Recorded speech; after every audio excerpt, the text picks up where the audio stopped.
Well, gentlemen, it's a real honor for me to stand here because let me just make sure, I'm a really ordinary bloke. I'm not a theologian, I'm not a church leader, but I think over the years I've learned an awful lot about how God can use us as men.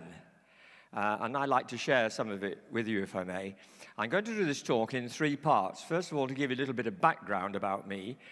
Secondly, a little bit of how God has used me. But then the most important bit, really, is how I and you might actually do our bit for the Lord in the future. So, bear with me. Well, first of all, I've been married to Margaret, and some of you will know Margaret, for 57 years, so that gives you some idea as to how ancient I am. In fact, my children are quite sure that I was about with the dinosaurs. And when it comes to IT, I think they were probably right. My parents went to church, and I thought it was so boring. Fortunately, I had a brother who's considerably younger than me, and I used him as an excuse to go out as soon as the sermon started. And I have to say that I never thought that I would ever really be involved in a church. Anyway, eventually we had children, got married and had children, and we thought it would be a good thing to take them along to church. You know, this is what you do with kids, especially back in the 1960s. And my wife was already a Christian, but I wasn't. Although I'd have said I was a church goer, in inverted commas. Anyway, after about 3 years, we moved down. We were living in Wiltshire. We moved down to Dorset. My job took me down to Dorset. And we started going to a little Saxon church called at Canford Magna, just outside Wimborne. And I was converted there. The man who converted me subsequently got the Archbishop's medal for being an evangelist, and I think it was the first one that had been given out in about 50 years.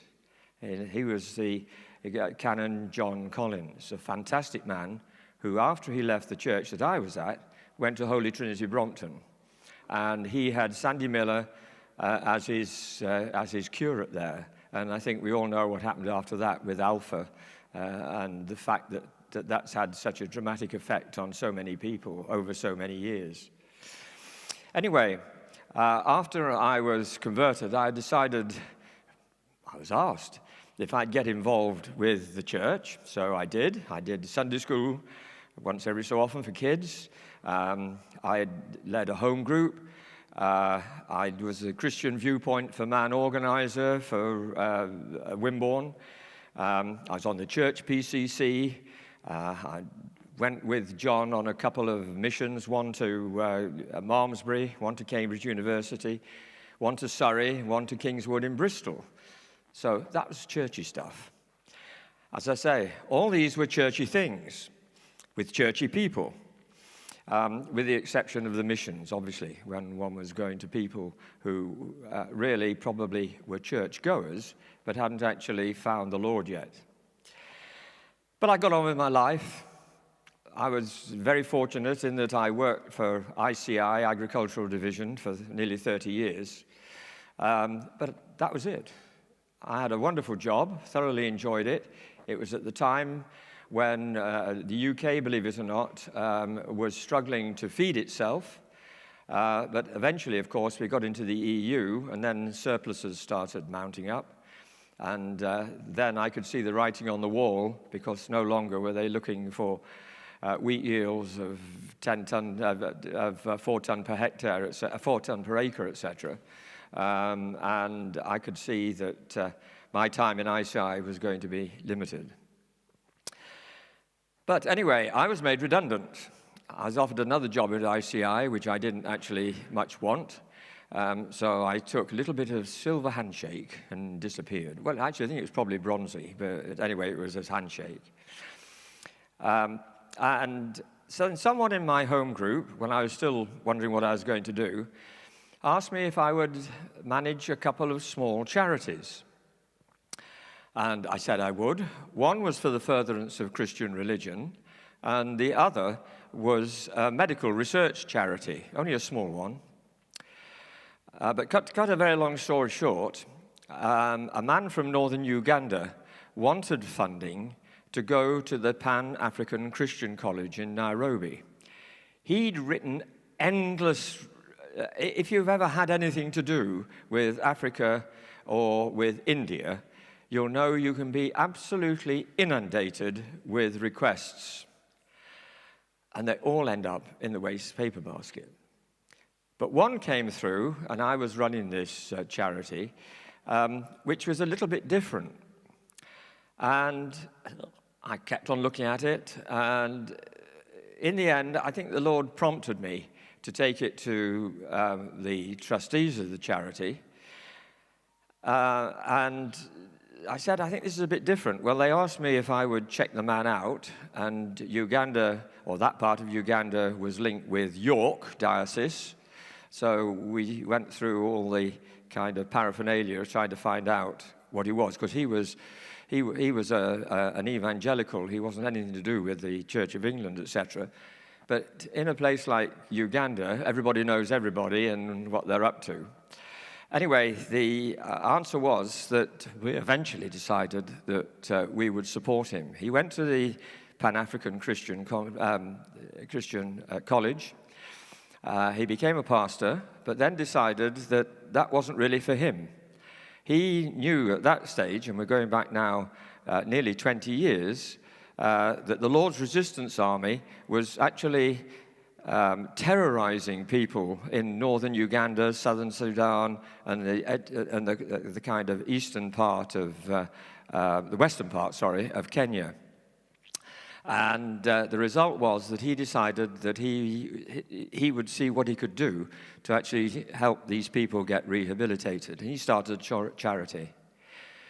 It's a long, long story, which I'm going to cut completely straight through and say, at present, to date, he has helped over 2,000 people move out of subsistence farming to having a decent living, being able to send their children to school, etc., and all the rest of it. And I'm absolutely certain that was God speaking to me that this application was a bit different than all the others that had come through. And remember, he'd been thrown out by all the other charities that he'd actually applied to. The second medical charity, I was asked, or the second charity, which was a medical charity, ended up with me running the rheumatology department at Christchurch Hospital. Now, I got a degree in agriculture, but it also had a management aspect to it. And to be quite honest with you, it was really interesting and a real eye-opener. Because, you know, it was the rheumatology department, and you don't see too many disabled people in agriculture. You think about it. You know, and back then, in the 1970s and 80s, you couldn't possibly have run a farm or done anything in agriculture if you were disabled. A bit different now, but not then. Anyway, it introduced me to people who had major problems, and I could experience firsthand some of the difficulties the less fortunate had to put up with. And this led me being asked then if I would run a Christian care charity based in Bournemouth. So I said yes, but remember, I didn't really know an awful lot about this. But it was a management job rather than hands-on. It was hands-on for the carers, but not for me. And I remember the first month that I took it on, the manager came to me and said, "We've got a problem, Roger." I said, "Oh, what's that then?" "Well, we can't actually pay our staff at the end of the month." Bit of a problem. So anyway, we got together, because it's a Christian charity, remember, and we prayed about this.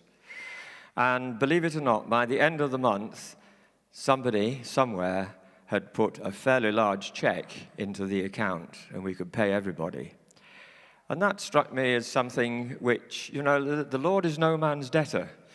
And it was a real joy, really, to be able to carry on. And I took that charity, this is me being big-headed now, from what I'd call a cottage industry, because we were only looking after 50, 60 people, to looking after over 200 people, and some of them heavily dependent. And that charity has gone from strength to strength and now has actually things like toe cutting service for those, how many of you here have problems cutting your toenails? If you don't, you probably will have by the time you get to kind of 85-ish, 90. And then the other thing they did was to start dementia. And they've got dementia courses now throughout the whole of the Bournemouth, Poole, Christchurch conurbation. So that was a real blessing. And I just want to now change now completely. That's where we were. I'm going to go to politics now. I've always had an interest in politics, and I was asked to stand for Poole Council. I've always stood in marginal wards, and I've won 3 elections and I've lost 3 elections. But my goodness, if you're a Christian, you really can have an effect. Believe me, you can have an effect. You'll be a minority, but if you know something is wrong and you speak up, it's surprising how many are like sheep. They'll follow the trend, these wokey people. And don't think that woke is a new thing. Woke has been about for an awful long time. And especially, if I may so, from kind of trendy left-wingers. And I'm not one of those, I don't mind admitting. When I was a councillor for 8 years, and then I lost my council seat. I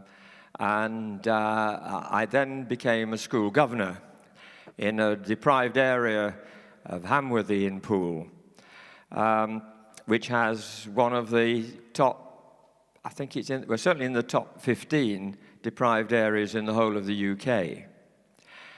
And again, you'll be surprised what an influence you can have as a governor. You just don't put up with some things. And if people aren't doing what they should do, you tell them. And the big problem is that so many people are afraid to tell anybody anything. And all I could say is that I'm sure that my time there was beneficial. I was a governor for 6 years. But over the last 20 years, I have been very fortunate. I believe it was God's plan that I was invited to become a trustee of these 2 fairly minor trusts. And then I was asked if I'd be a trustee of another trust. And this was another Christian trust. And this was helping people who were really disadvantaged. And we could give out small grants. When I say small grants, kind of up to about £300. And these were people, and honestly, you read some of the applications that came in, and your heart bled for these people. They'd got multiple problems, most of them disability-type problems. They had children who got problems. They had husbands and wives that had got problems, etc., etc. And all these people wanted really was, our washing machine's broken and we can't afford a new one. We've got a real problem. Our car we're living in the country, Dorset countryside, and, the only way, we've got a bus, it goes twice a week. We really need the car, but we've got a bill here that's 250 quid. Can you help? We will not give money for debt, but we will give money to help these people. And so I've been involved with that. And then, don't ask me quite how, but I think God's hand must have been in this. I was asked if I'd become a trustee of a very large trust. The very large trust is based in Bournemouth and gives away £1 million a year. The endowment, which is used now, when I joined it, was 18 million, and it's now over 30 million. So it's just used as the income from that endowment. Now, the point about this is that it's not a Christian trust. But the people are very responsive to, well, certainly if I put something forward, they usually get the money. So what I've done is that I have been involved. If we can, we like to visit the charity. Only give money to charities, by the way, so it's a big charity giving to smaller charities. Once we know just what it does and how it works. And I must admit that I've been very successful, I think, or the Lord has been successful through me, which is probably the way to put it, that many of these little charities, and some bigger ones, that are really Christian-based, have actually had money from this other trust. One of the main ones, which now really benefits, is FaithWorks Wessex. FaithWorks Wessex were not going to be helped by this trust. It went into the rejection pile. And I already knew the person who ran it. So I went to see him and said, look, come on, we've got to put something together here. So a bit naughtily, he and I wrote the application together. And as a result of that, they have had a lot of money from this trust. Anyway, I would call that soft power. Now, there's hard power and there's soft power. And I'm going to talk about soft power now, from now on, really. Hard power, Putin. Hard power, Z. Soft power, the Queen. Would you agree? You know, everybody knows the Queen was a Christian. And it just struck me that, and you know, what I did, if you like, through these charities was soft power. I wasn't actually converting anybody. I don't go down on the seafront like Dave and others do, right? And say, you know, be saved. This is what Jesus did. But it's soft power in that you're actually helping people who do that kind of thing. And I think that's really important. And, you know, you might say, well, have you got any regrets? Well, you know, the song that Sinatra said was, you know, regrets I have a few. He said, too few to mention. I'm saying the ones that I've got are well worth mentioning, really well worth mentioning. I mean, I've missed countless opportunities to express my faith to others on a one-to-one basis, and I really regret it. Our children have gone away from the faith. Not sure how far, but they certainly got no interest in organized church. That is absolutely for certain. So, you know, why do we stick around the homeless? Why do we help the homeless? Why do we give to food banks, etc., etc., etc.? Good question, isn't it? And it's because we're Christians, but other good people will do that. So what differentiates us? I'm coming on to that shortly. Now, many people see Christianity as a fairy tale. You know that as well as I do. Many can't grasp that it takes just a little yes to say that, yeah, I accept you, Lord, and to accept what they've done, what he's done for them. But how many claim to know God, but their actions deny them? I know that I've denied him through my actions in the past, and at times when I've done my own thing, or nothing. And I just think how silly I've been when I look back at some of these things. What opportunities I've missed. And, you know, what is sin? Well, it's doing your own thing, isn't it? It's walking your own way. And now I want to come in now to, if I may, to money. Because all these things are all interlinked, you know. And it's well known the last thing that most people give up to God is their money. And I was no different.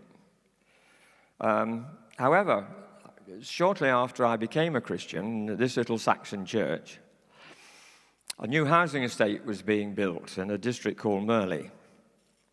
And in fact, one of your members here now, not today, actually came from Merley. and from the church that I'm just about to talk about. And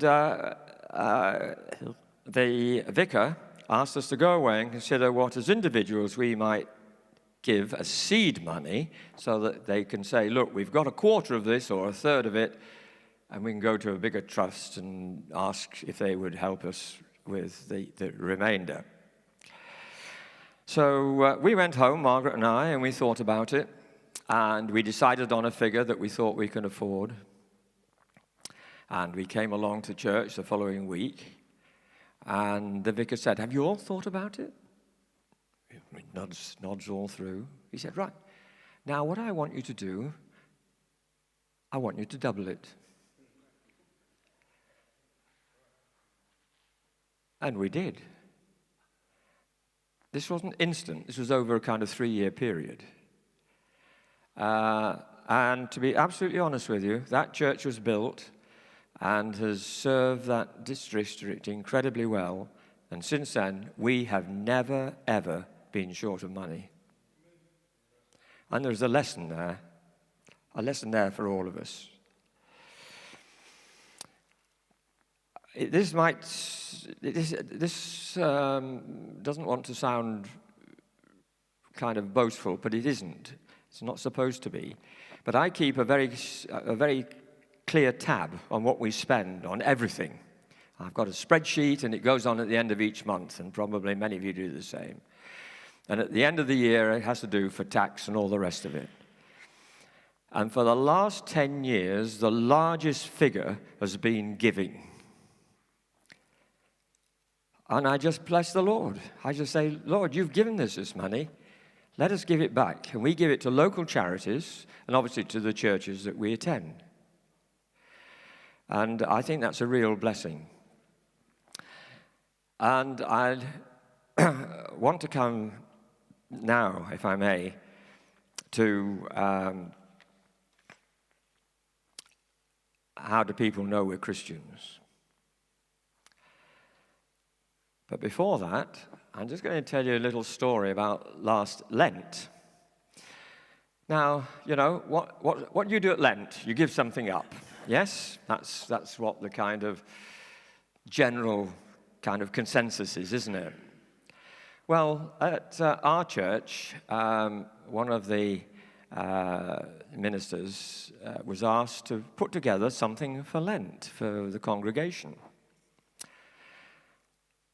And the idea was that you don't give something up, you do something positive. And I looked at this list, and I thought, well, it's an awful long time since I read a Christian book. You read the Bible every day, and that's my Christian book, if you like. But I don't go in for X, Y, and Z who's had this experience, that experience, etc., etc. Although I have read books like that, but I don't do it as a matter of course. I'm more likely to go to bed at night with a thriller and to read for a quarter of an hour before I drop off. Anyway, the result was that I decided that I would buy 2 books for over the Lent period. One was called Why Are We Here?, which was quite interesting. And the other one was this one. And I'm going to refer to it in a minute, Failure. And it's written by a lady, Emma Inson, who is the chaplain, or I'm not sure if she's chaplain or what, to the Archbishop of Canterbury. But I thought, well, failure, I've made plenty of failures, I just told you about them. I better have the book. So I took the book and I read it. And the result was that it really made me think. So how do people know we're Christians? And this comes to the kind of last bit, if you like, is to the future. I said I do 3 bits. I've told you a bit about my past, etc. Now we come to the future. So how do people know we're Christians? It could be that you have an opportunity to talk to somebody face to face. It could be that you help somebody, but so could everybody else help people. But maybe you ought to help them and have something like that on you. That's a little symbol of the fish. And people will ask you immediately, oh, what's that mean? What's that mean? And you're into a conversation. So I would just kind of put that to you as a thought for the future. It needn't be that to be a cross, or it could be anything really that's going to get people to talk to you. One wonderful mentor I had was extremely good. We were running this Christian charity, and we wanted Christian people in it as management. And you've got to be very careful how you ask the questions these days. So he was a really gracious man, and he'd say, excuse me, one question I've got to ask you. Have you got a faith? Now, that is a non-committing question in one respect, because you can say I'm a Buddhist, you could say I'm an aesthetic, you could say you're a Christian or whatever. But I'll guarantee that if you ask somebody that, you'll get into a conversation. Are you a man of faith? Are you a woman of faith? And I have to say that I've used that on numerous occasions. And people just can't ignore it. They either say yes, no, or they look away, totally embarrassed. And then you can say, well, I am, and I found it's helped enormously in my life. But I'm talking to all of you here now, and me. How many of the people some of you will go to quiz teams, you'll have golf buddies, you'll have tennis buddies, you'll have padel buddies, you'll have book club members, and some of you will live in urbanizations. And the question is, how many of those people who you regularly get in touch with know you're a Christian? Now, interestingly enough, I had the situation that I was in Quesada. I played tennis in Quesada. And there were three lads who obviously needed a fourth tennis player. So I played with them a couple of times, and we've had a really good game. And there's been no bad language or anything. So last week, not this last Wednesday before, I said, I just wanted to say something to you. I said, I really enjoy playing with you. So, well, we enjoy having you, all this type of thing. I said, and I'm going to tell you why. I said, well, I'm a Christian, and it's lovely to play with people who don't swear, who don't, got expletives every 5 minutes. I said, I really appreciate that. Took them by surprise a bit. But at least they know where I stand. And I think that's important. But the other thing, incidentally, that I'd like to mention is you needn't only just talk. As I said, I've been involved in politics, and I know both our MPs on a kind of personal level back in the UK. And they tell me that one letter to them is worth 10,000 signatures, because somebody has taken the trouble to actually sit down and write and think about it and put a coherent argument together. And I think that's really interesting. Now, next thing I'm going to come on to, though, is this. Costa Blanca News last week. Right? It says, power to the people. 78.9% of second homeowners in Valencia region are sold to foreigners. And it goes on to say, there are currently 16 towns and villages in the Valencia region where there are more foreign residents than there are Spanish. And it goes on to talk about some of the ones north of Alicante, but they've got the Salinas, they've got Diavea, San Fulgencio, Rojales, etc., where the percentage of foreigners is 78%. So I'm going to say to you, if you're living here all the time, what are you going to do about it? What are you going to do about it? Why don't you form a political party? You know, you might not like Vox or whoever, right? This is an opportunity, a real opportunity. And, you know, it's no good complaining. And I've told you already what influence Christians can have. Now, you won't form a government, but by crikey, you could make a difference. And you could make a difference which is to the benefit of everybody, not just Christians. Now, the next thing that I want to just talk about is food banks. Right? You give to food banks, is that correct? How do the people who collect their food from food banks know that it's come from a church? They know who it comes from. It comes from this food bank. It comes from that food bank. The food bank know it's come from a church. But how do the people who collect it know it's come from a church? Why hasn't everything on that label got a sticker on it that says, donated by Christians at Salt Church? Why is it? Because nobody's thought of it. You think, I'm doing the right thing, I'm giving food. But that's not what it's about. Are you social services or are you a Christian organization?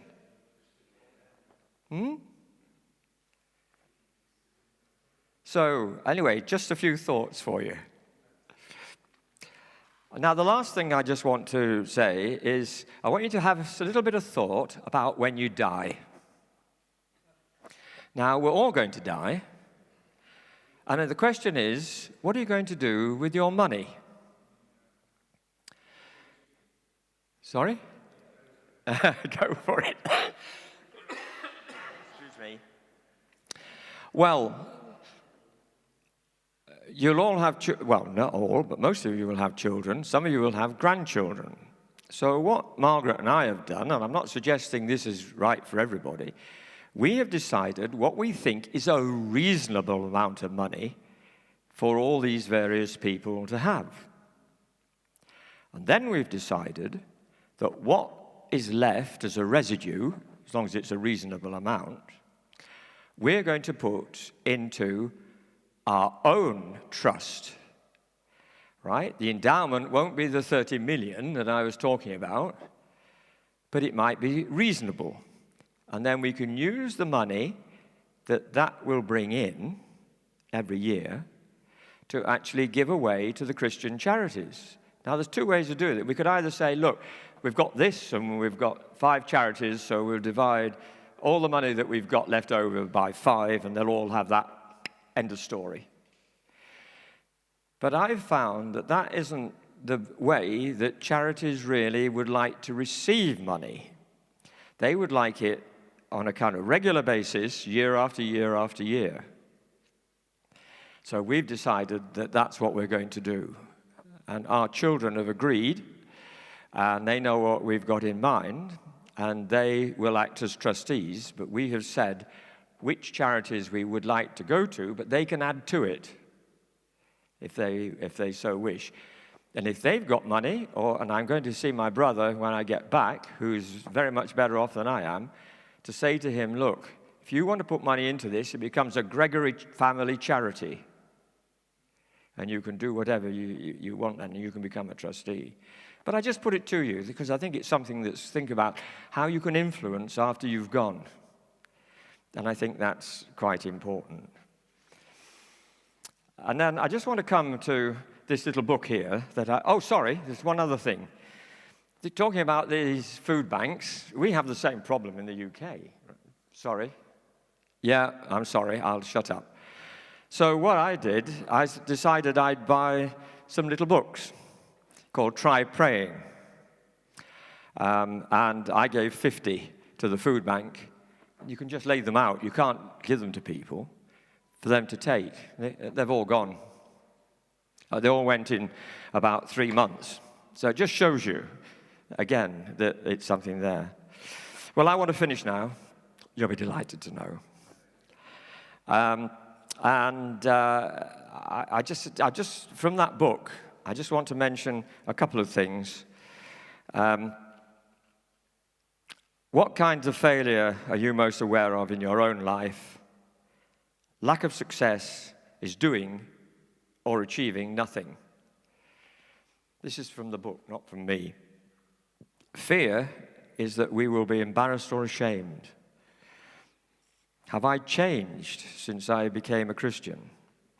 Our job is to plant seeds for God to nourish. We all fail at many things throughout our lives in which we regret. But remember that Jesus accepted that only 25% of his words would bear lasting fruit, if you think about the parable of the sower. We've all messed up, we're broken, we've got things wrong. We have not done things which we ought to have done, and we have damaged ourselves and others, but God forgives us. And that's all I want to say, apart from a little prayer which has come from Iona, the Northern Saints. And when we have recitals at the church that I regularly attend, we always end up with this prayer. Christ as a light, illumine and guide me.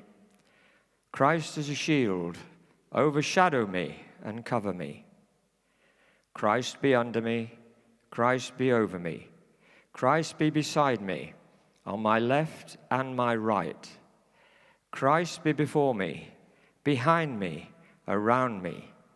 Christ this day be within and without me. Amen. Well done. Wow. Well, I said that Roger is a very interesting man, and that was a very inspiring and incredibly interesting talk. It's so good at Men's Breakfast. We get to know about everybody. We get to learn more about each